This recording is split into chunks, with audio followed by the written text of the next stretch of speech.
صحي عليكم، مرحبا بكم في الجزء الثاني من حصتكم دزايركم بيان سور نجيوكم كما سبقنا وذكرناكم كل جمعه والسبت باش نحكي لكم على حاجات يهمونا دي فوا يهموا الراي العام، دي فوا يهموا الراي العام الدولي، دي فوا يهمونا غير حنا برك بيناتنا. هذه الخطره رايحين نحكيو في هذه لا دوزيام بارتي تاع الحصه على لي زاتونتا دو باريس اللي جراو يوم الجمعه 13 نوفمبر اللي فات مع ضيوفنا اللي التحقوا بنا الان. على يميني السيده لويزا دريس ايد حمادوش enseignante à la faculté des sciences politiques Alger 3. C'est un plaisir de vous recevoir. Merci. Merci d'avoir accepté notre invitation et d'être parmi nous. Et puis Tanik Mahana Zakaria Derias de France 24.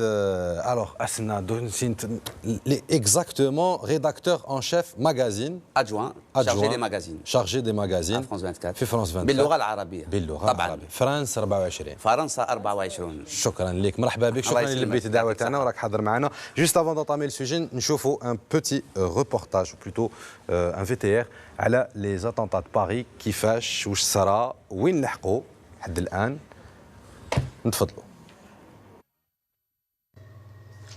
هي هجمات باريس اللي وصفها الرئيس الفرنسي فرانسوا أولاند بالعمل الحربي اللي نظموه الجيش الإرهابي، وين قال أنه هذه الهجمات هي الأكثر دموية بتاريخ فرنسا اللي سجل فيها أكثر من 129 قاتل و280 جريح، بلا ما ننساو العشرات اللي ما زالهم في حالة خطيرة. هما ضحايا سقطوا في 7 هجمات مختلفة ضربت بليزيو ريجيون من العاصمة الفرنسية باريس. الأولى كانت بالقرب من ملعب ستاد دو فرانس على حوالي الساعة 9:17 دقيقة بتوقيت باريس، الملعب اللي كان يحتضن مباراة ودية بين المنتخبين الفرنسي والألماني. على هذا بعد الحادثة مباشرة اتجه الرئيس الفرنسي فرانسوا أولاند إلى وزارة الداخلية، وين أعلن تماك عن حالة طوارئ في كامل أرجاء الوطن، ومن تماك إغلاق الحدود بشكل مؤقت. بعد هجمات باريس صدرت ردود فعل مختلفة، لا ماجوريتي منها كانت عنيفة، حيث قاموا بعض الأوروبيين بحرق المساجد في الإسبان وفي هولندا. ومن جهة أخرى جمعوا دي سنتين دو بيرسون في ساحة الجمهورية وسط العاصمة الفرنسية باريس، وكذا في العديد من مدن أوروبا، وين وقفوا دقيقة صمت ترحما على أرواح ضحايا هجمات فرنسا، وحطوا باقات من الورد وشعلوا الشموع. وفي فجر يوم الأربعاء 18 نوفمبر صبحوا الفرنسيين على صوت انفجار هز مدينة سان دوني شمال باريس بعد عملية المداهمة اللي قامت بها الشرطة الفرنسية، واللي استهدفت الجهادي البلجيكي عبد الحميد أباعود اللي يشتبه فيه بأنه مدبر اعتداءات باريس، وين تم قتل شخصين من المشتبه فيهم، بينهم امرأة فجرت نفسها، كما انصاب تاني العشرات من أعوان الشرطة بجروح. VTR signé Friel Talbi. Alors, Madame Louisa Driss et Hamadouche, première question s'adresse à vous. Après les attentats de Paris, François Hollande, nouveau discours qu'on ressent un petit peu à travers les médias français en général, le terme guerre est prononcé. Il faut entrer en guerre internationale. Ce sont les prémices d'une troisième guerre mondiale ? Écoutez, je crois que c'est un bien grand mot, hein, le terme de Troisième Guerre mondiale, en référence à la Première et à la Seconde Guerre mondiale. La comparaison, là, pour le coup, n'est pas du tout raison. Une guerre mondiale implique l'implication des plus grandes puissances, non pas les unes avec les autres, mais les unes contre les autres, de façon à ce que l'ensemble de la planète soit un champ d'intervention et un champ d'action et un champ de guerre. Ce n'est pas le cas pour le moment. Une guerre mondiale, il est difficile d'envisager une guerre mondiale quand il s'agit d'un groupe d'États contre une nébuleuse, une organisation, des groupes armés, parce que la situation est tellement dissymétrique et tellement asymétrique que le champ d'action ne peut pas être au niveau mondial au sens où la guerre l'entend, c'est-à-dire que l'ensemble des pays deviennent des champs de bataille, comme c'était le cas lors de la Première et de la Seconde Guerre mondiale. Et encore même dans ces deux premières situations, aujourd'hui on conteste la notion de mondial parce qu'en fait le monde entier n'était pas impliqué dans cette guerre, c'était un ensemble d'États, mais vu leur puissance, vu leur influence, la dimension a pris une dimension mondiale. Aujourd'hui, je crois que parler de guerre mondiale contre le terrorisme, d'abord ce n'est pas du tout nouveau, parce que finalement le président français parle un peu comme le président américain l'a fait en 2001, et on sait là où ça nous a mené, c'est-à-dire une guerre qui finalement débouche sur d'autres guerres, et chaque guerre vient pour réparer les dommages faits par la précédente. Qu'est-ce qui a changé? Les choses ont changé pour les Français qui sont frappés de plein fouet dans leur capitale avec un modus operandi qui est extrêmement violent. Des gens se font abattre de sang-froid, c'est nouveau pour eux. Le fait que la capitale française ait été touchée, c'est nouveau. Le nombre de victimes, c'est nouveau. Mais quand on parle de terrorisme à l'échelle internationale, puisque vous parlez de guerre mondiale, il n'y a pas grand-chose de nouveau. Beaucoup d'États ont connu le terrorisme, beaucoup d'États ont connu un niveau de violence encore beaucoup plus élevé que celui-ci. Pas plus tard qu'hier ou pas plus tard que la fin de la semaine dernière, des attentats très violents ont eu lieu au Nigeria avec beaucoup plus de morts et ça n'a pas eu l'impact médiatique qu'ont eu les attentats en France. En fait, le temps médiatique et le temps politique sont deux temps totalement différents, on le sait bien. Aujourd'hui, c'est Paris, donc la situation, le temps médiatique est extrêmement impactant avec des images qui font le tour du monde à une vitesse très rapide. Mais le même événement avec beaucoup plus de victimes dans un autre pays aura un impact beaucoup moins important. Moi, je suis tout à fait d'accord avec ce que dit Louisa. Effectivement, par rapport à ce que l'Algérie a vécu, par exemple, c'est 3 fois rien ce qui s'est passé en France. Je ne suis pas en train de remettre en cause la tragédie qui vient de s'abattre sur la France. C'est vrai que 129 morts et la manière, il y a eu quand même 7 attentats le même jour, simultanément. Il y a un degré de sophisticité incroyable. Donc, les attentats à la libanaise. Oui. Les Français, comme l'a dit Louisa, ils découvrent un peu la violence terroriste dans toute sa cruauté, mais nous, les Algériens, nous la connaissons, nous l'avons subie 10 années durant, et encore avec l'État français qui snobait un peu l'Algérie. Il accusait presque l'État algérien de fomenter des attentats. On luttait seul, l'Algérie luttait seule contre le terrorisme. Là, le retentissement médiatique, parce qu'il y a quand même un système médiatique occidental qui fait que l'impact est démultiplié. Quand vous vous souvenez tous du 11 septembre 2001, comment les États-Unis ont remué ciel et terre, et George Bush a appelé une guerre mondiale contre le terrorisme. Et là, j'ai l'impression que François Hollande ne fait pas moins. C'est la même chose, il déclare la guerre, mais la guerre, elle existe. Au Nigeria, Boko Haram, pratiquement, il tue au moins 100 personnes par semaine. Voilà, et personne n'en parle. La veille des attentats de Paris, il y a eu quand même 40 Libanais qui ont été assassinés. Ça n'a pas eu le même impact. Et ça, bon, je ne suis pas en train de justifier les attentats de Paris, loin de là, au contraire. Mais il faut faire la part des choses. Il faut dire qu'il y a une indignation sélective quelque part. Quand ça se passe en France, à Londres, à Berlin, à Washington, c'est tout le monde entier qui est remué. Et quand ça se passe dans un pays du tiers-monde, on n'en parle pas trop. Et ça, c'est vexant quand même. Zakaria, du point de vue...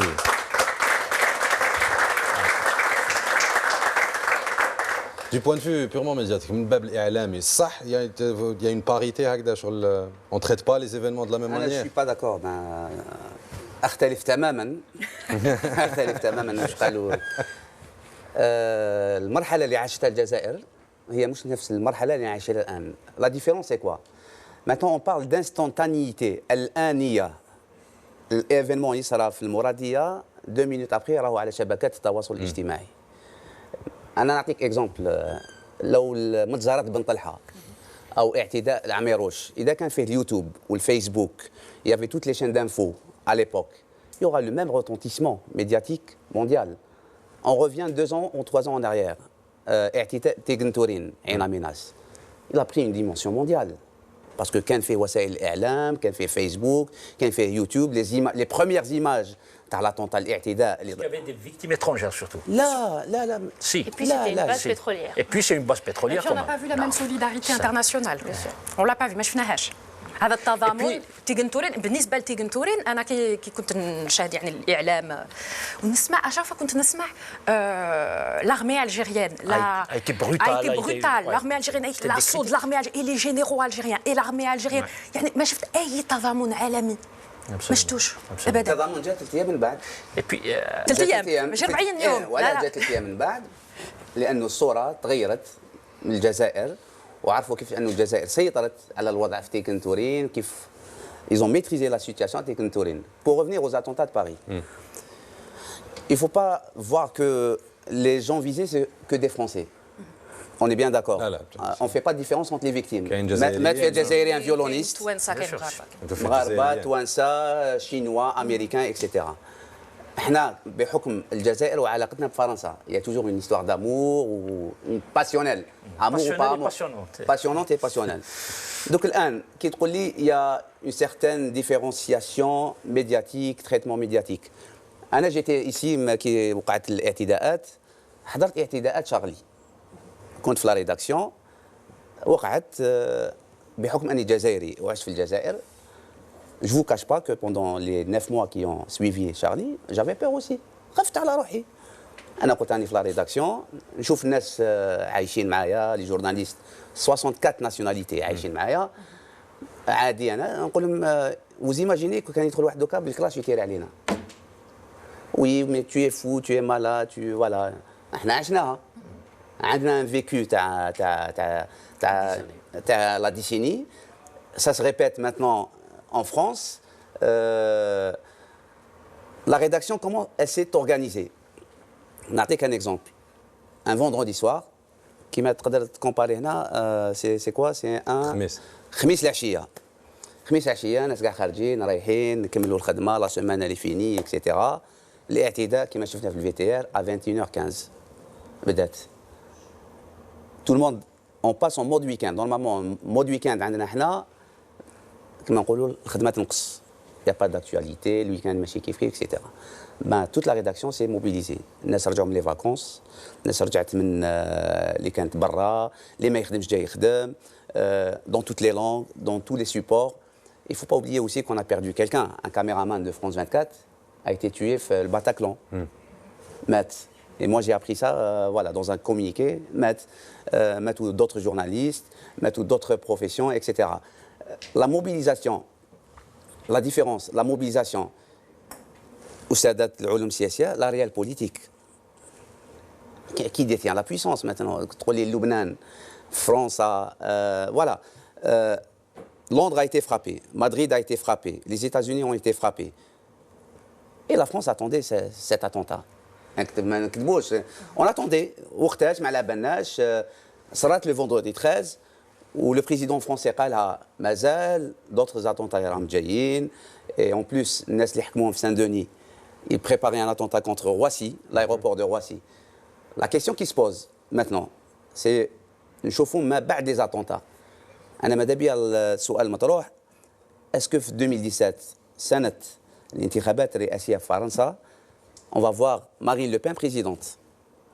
À la limite, ça ne nous concerne pas, on s'en fiche. Si les Français votent pour Marine Le Pen. 7 ملايين جزائري عايشين في فرنسا. Mais je m'en fous. 7 ملايين. Attends, je voulais vous faire remarquer 6 une chose. millions d'Algériens. Par rapport à les accords avec les autres pays. Par rapport aux années 90, quand vous parlez de la décennie noire en Algérie.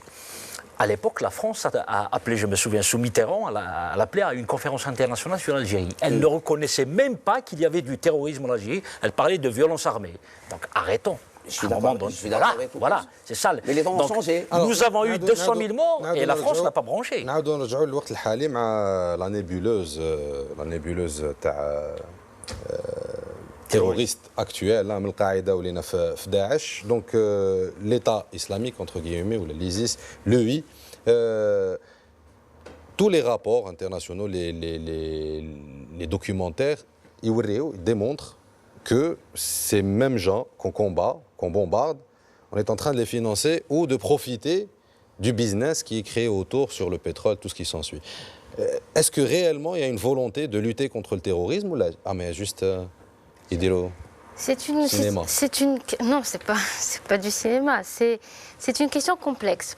Parce que quand vous dites on veut lutter contre le terrorisme, il faut déterminer qui sont ces terroristes.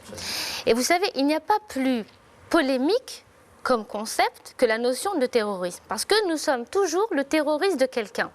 Quand vous voulez discréditer une partie adverse, quand vous voulez la diaboliser, quand vous voulez discréditer ses revendications, vous la considérez comme terroriste.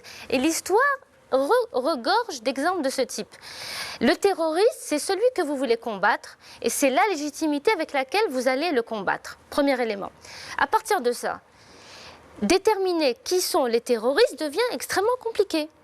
Parce que si vous prenez les groupes armés kurdes par exemple, ce sont des terroristes pour la Turquie, mais pas mais pas pour d'autres.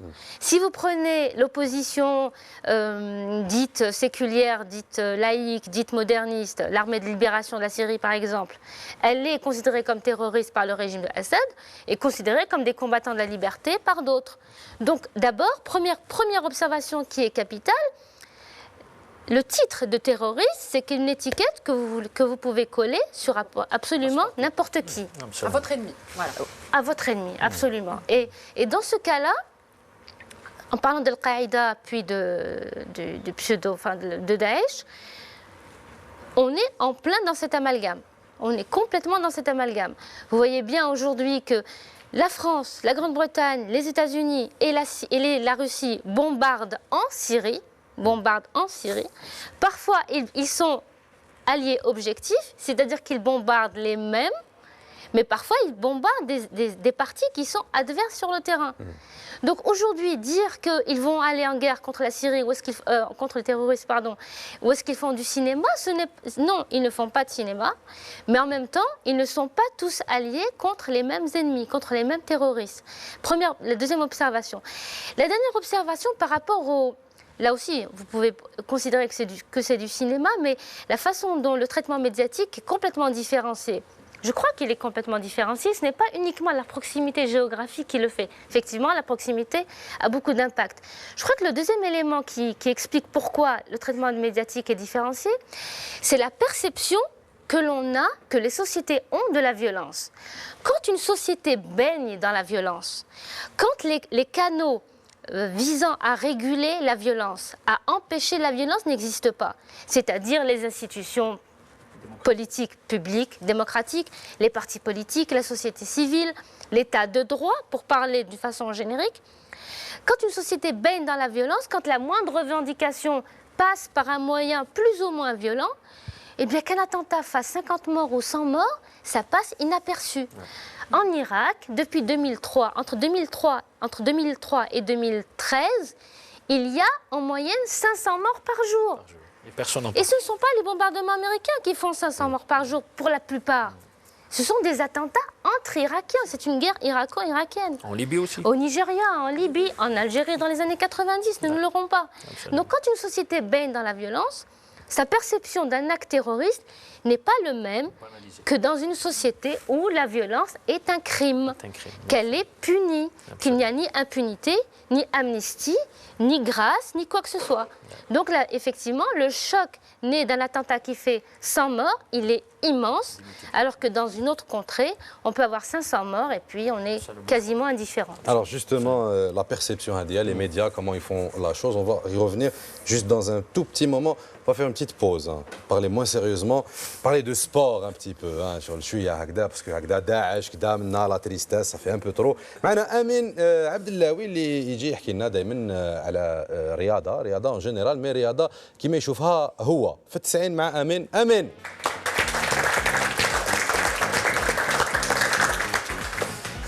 مساء الخير عليكم، مساء الخير الضيوف تاعنا، مساء الخير شوقي. في لاكرونيك تاع اليوم راني حنحكي لكم على لو فوتبول بيزنس ولو فوتبول بيزنس افيك لي سالير تاع لي جوور دو فوت. اي واحد فينا كيعرف بلي ان جوور دو فوت يقدر يتوشي اون اوروب بلوس دي مليون دورو بار موا والجزائر حقنا حتى ل 500 مليون في الشهر، يحير ويقول كيفاش يدو دو تيل سالير. باش نشوفوا هذه الوضعيه ونفهموها نشوفوا البلو غران كلوب دوروب اللي هو ريال مدريد، دونك لو كلوب لو بلو ريش افيك ان شيفر دافير تاع 550 مليون اورو العام اللي فات.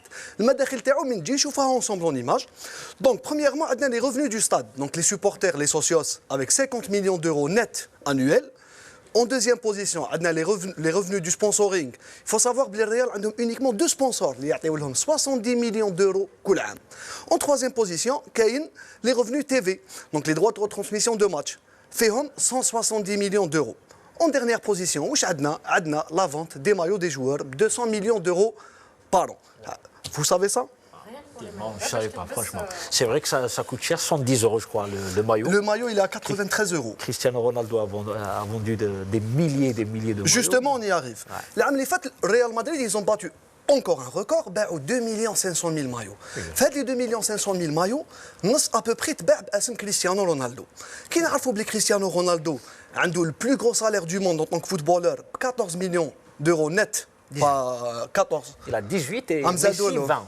زادوا له شويه. Oui, bien sûr, c'est Messi maintenant. يستاهل on va voir بلي يستاهل. En deuxième position كاين سماتي شوقي ما كان. Il n'est pas loin, il n'est pas loin. C'est un secret de polichinelle نعطيوه لكم en off بعدا. Donc Cristiano Ronaldo ب 1 million 200 000 maillots par العام اللي فات approximativement. Le ratio entre le salaire diallo ou la vente des maillots ne représente que 12%. Donc est-ce que Cristiano Ronaldo يخلص بزاف؟ Non. Je pense que Smarty يخلص خير منه. Il a amorti les. Voilà. Donc le ratio تاعو pour moi يقدر يخلص بلوس. في الجزائر واش عندنا؟ نولوا البطوله ديالنا بيت القصيد. البيت القصيد. دونك لو بلو غرو سالير تاع الشامبيون ديالنا هو يوسف بليلي. اونفا قبل ما قبل رضي الله عنه.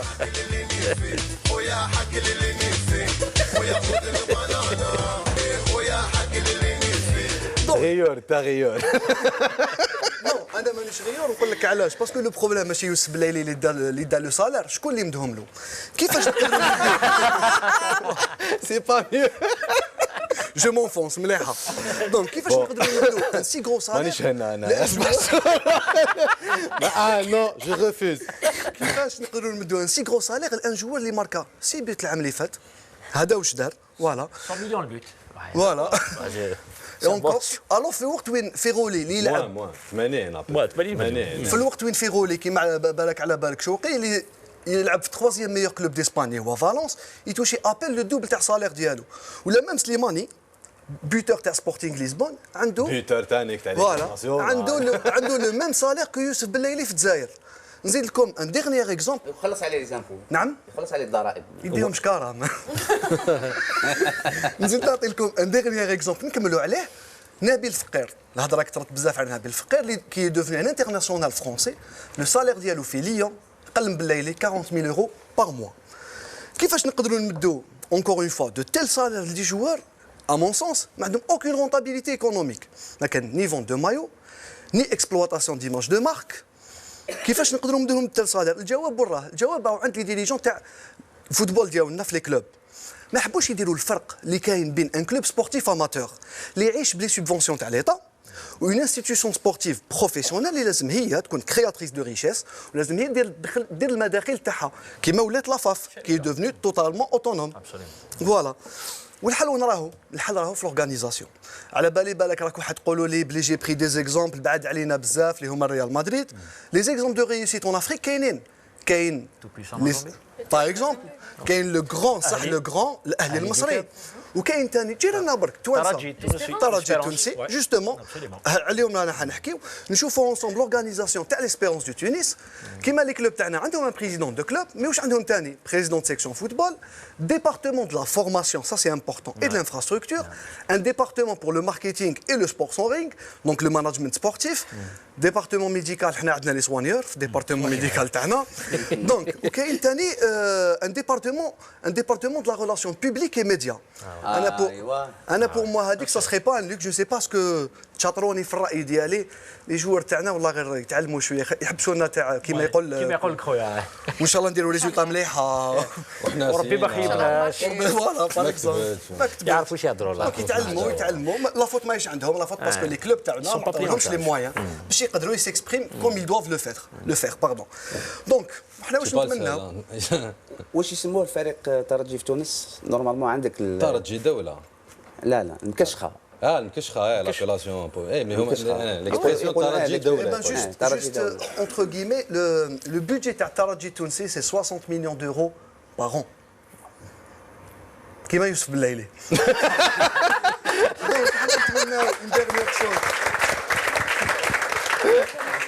حنا نتمنى يلعب عندهم نعم كان يلعب عندهم اي سي بور سا عاود ولا باسكو هنا يقدر يديهم بريف دونك نحن نتمناو لي كلوب تاعنا يتبعوا هاد لي زيكزومبل سمحوا لي دو ريوسيت ويخلونا من لاماتوريزم هدايا ايترنال يعطيكم الصحه امين عبد اللاوي ميرسي بوكو في التسعين لا كرونيك سبورتيف زينا زيكم هذيك لاكادو بيان سور حصه مقبله وي صافي كولي بوكو دونك تبع بالون زكريا بصح ما فهمتش الايحاءات تاع هذه الموسيقى ما فهمتش انا تيفهم دوموندي ابخي سقسيه علاش انت عايش في الجزائر فليتو. Les joueurs algériens étaient payés, hein. D'où venait l'argent?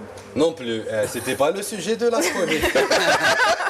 هذا نرجعوا لي زاتونطات تاع باريس لو تريتمون ميدياتيك من قبل بيسكو حكيتنا على شارلي ابدو شفنا باللي في الاعلام الفرنسي خاصه كانوا هضروا بزاف على مسلمون تيروريست ولات هكذا شو الراكورسي ديريكتومون داير تخوف تاع لو بان تكون ولا حاجه سي لو فون دو كوميرس مسلم ارهابي لو سي اس ا لو كونساي اوديوفيزيوال تاع فرنسا كيما لاراف تاعنا اللي مازال ما تكونش بيردمونش هذا قال لهم يا ودي تما مركتوها هكذا هذه الخطره زعما شغل انا نشوفوا بلي راهم يحاول الاعلام راه يحاول كيفاش ما يدخلش هذاك لامالغام اسكو سي في اكسبري انا جوبونس شوف لازم تفرق ما بين اعلام بون لا بريس écrite il y a les sites internet il y a les chaînes de télé BFM ITV c'est des chaînes françaises franco-françaises destinées à un public كما يقولوا consommation locale la consommatrice lambda la cinquantaine parce qu'il y a un marché publicitaire etc c'est des raccourcis terroristes musulmans voilà actuellement في هاد les attentats de Paris انا شاهدت de loin ce que font les médias français franco-français. France 24, c'est un autre modèle parce qu'elle est destinée à l'international, mais elle a traité aussi de ces médias. Le premier jour, tu as l'attentat, Itélé ou Chiroulou. L'un des auteurs, aux racines algériennes. Oui, naturellement. Racines. Il fallait le faire. Avant, c'était d'origine. Là, rahou, racines, جذور جزائرية. Ça, c'était le premier jour. في فرنسا. جذور تاعو على باز. En 1700, جدو voilà. J'ai suivi un peu le Figaro, journal de droite. Oui, dans un article, il dit que le Sid Hada, Mustafa, il a séjourné en Algérie avec sa famille récemment. Donc il a été contaminé. ما تعرفش جا الجزائر وين الجزائر جاي يشوف ماتش جاي يسلم على مالي. Premier jour. Deuxième jour, je pense qu'il y a eu une mise en garde où il y a une autocritique من عندهم où ils disent c'est des Français et c'est des Belges. Des Belges. Maintenant, أنا je pense le vocabulaire تاع Racine مازال ما سمعتوش ولا يقولوا terroriste belge, terroriste français. Il y a eu un débat politique français, franco-français entre la droite et la gauche où ils disent c'est un problème identitaire, c'est un problème sociétal تاع فرنسا. غيروا من السياسه الخارجيه تاعهم maintenant ils voient pas que Bachar al-Assad c'est un ennemi c'est Daesh qui est l'ennemi. Maintenant ils se rapprochent de la Russie alors que 2 semaines avant la حوار مع روسيا. C'est la Belgique qui est visée maintenant. إذا تسمع une chronique تاع Eric Zemmour sur RTL يقول لك il faut bombarder la ville belge qui est le terreau Molenbeek voilà il faut la bombarder. François Hollande le président français يقول لك la Belgique est devenue le terreau du terrorisme. Il y a une crise européenne. Les attentats à Hadou, ils ont démontré maintenant qu'il y a une véritable crise européenne. Les Algériens, les Algériens, et l'intérêt pour ces attentats. J'ai reçu des coups de fil. Zakaria, أنا قلت لهم وي هيحبسوا شنغن. قلت له واش دخل قال لي عندي شنغن واني حاب نجي ونخاف نجي ويحوزوني من قلت له علاه يحوزوك من الايروبور اروح فيان روح لا خاطر سمعت لي رومور parce que quand la déclaration de François Hollande qui dit qu'on ferme les frontières. Oui, il s'est rétracté après, il dit contrôle aux frontières. Contrôle aux frontières, c'est autre chose. Pour Sarkozy, en tout cas, ça fait partie de son programme. Il va complètement changer le système Schengen. Le discours qu'a fait François Hollande devant le Congrès, on dirait que c'est Sarkozy. Voilà. Il a repris les arguments de la droite. Bien sûr, il s'est droitisé. De la droite. L'échéance de nationalité. Ce n'est plus le PS, ce n'est plus la gauche, ce n'est plus... Maintenant, c'est l'intérêt, c'est le sécuritaire qui prime sur la stabilité. Absolument. Voilà, je me donne les moyens pour mener cette guerre. La guerre. Nous sommes en guerre. Ils se donnent les moyens. Et là, il se met en porte-à-faux avec l'Union européenne, parce qu'il y a le pacte de stabilité.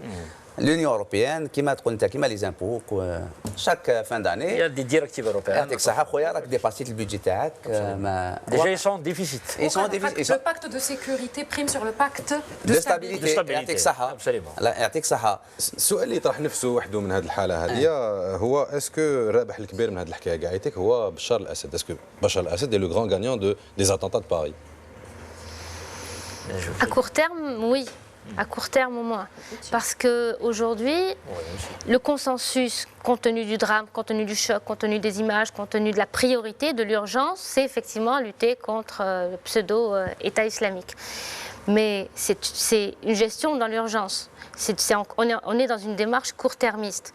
Parce qu'au-delà de Daesh, le conflit syrien existe. Il y a clairement un problème entre le régime syrien, qui est un régime autoritaire, à la limite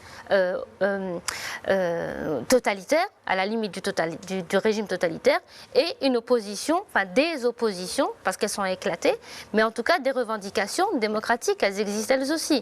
Ce n'est pas parce qu'aujourd'hui elles sont très faibles, elles sont marginalisées, parce que ont émergé des groupes encore plus totalitaires que Bachar al-Assad, que la question du conflit syrien ne se posera pas.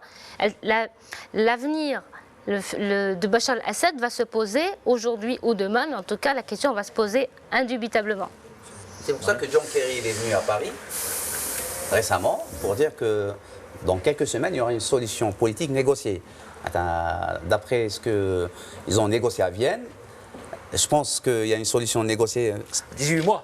Je ne pense pas que ça sera le départ du président syrien. Il va organiser sa succession. Il y aura un consensus ما بين المعارضة والنظام السوري وين يضمن المصالح تاع الكل معناتها الطائفة العلوية les intérêts des Russes, les intérêts des Américains, les intérêts des monarchies du Golfe.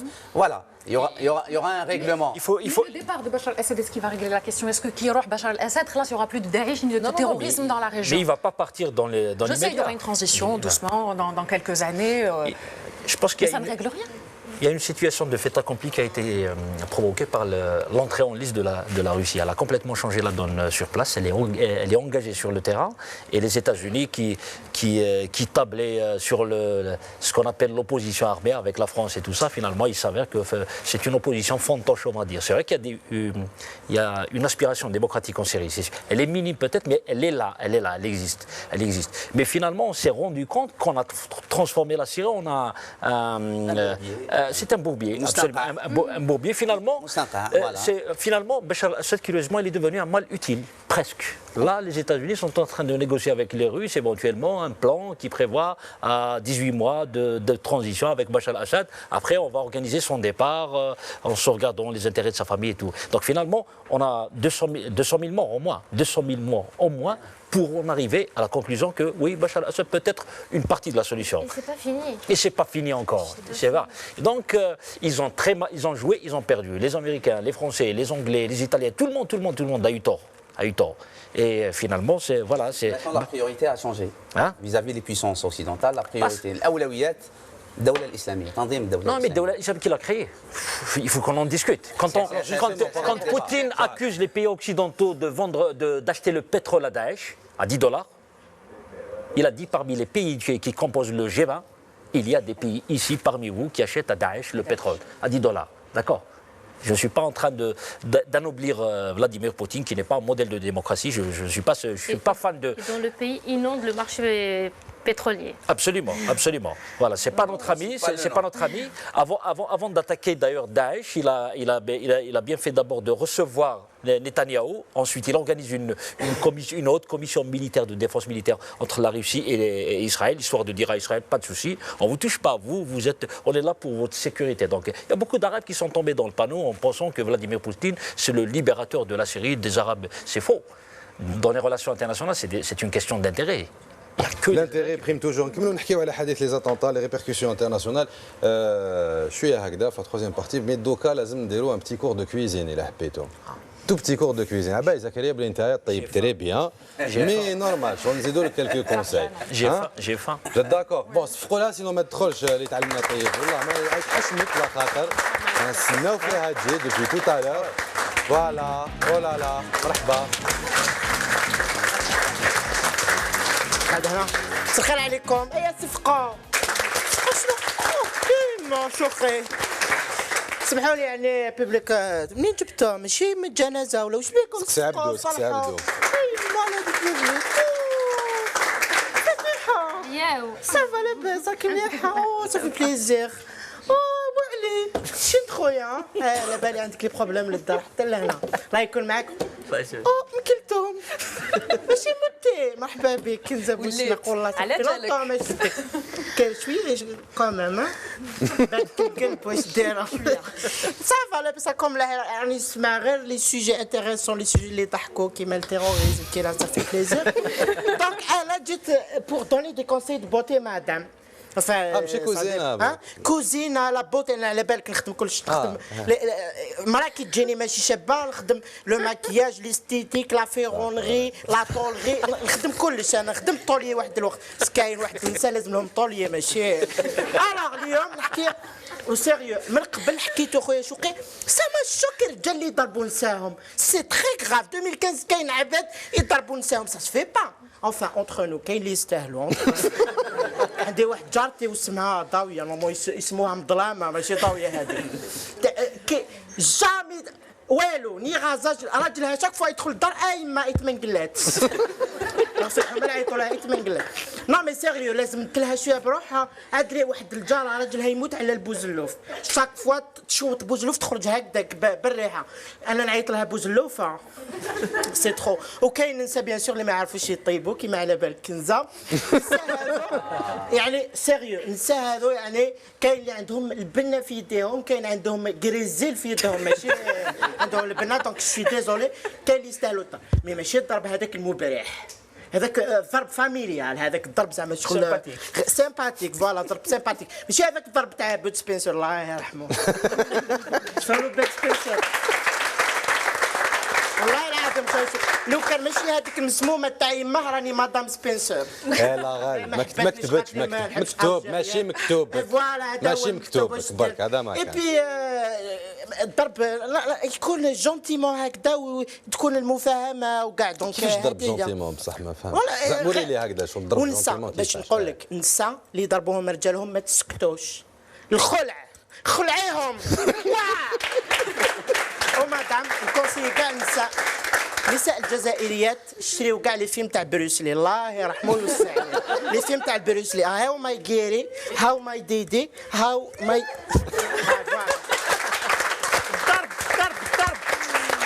ميرسي دقيقه باسكو هادي راهي تخري في لافاك نورمالمون سيغمون فخود سيغمون فخود تعرفيه هذاك يحكي على الرجال اللي يضربوا نساهم كيفاش يسميهم سيونتيفيكمون يسميهم الحمير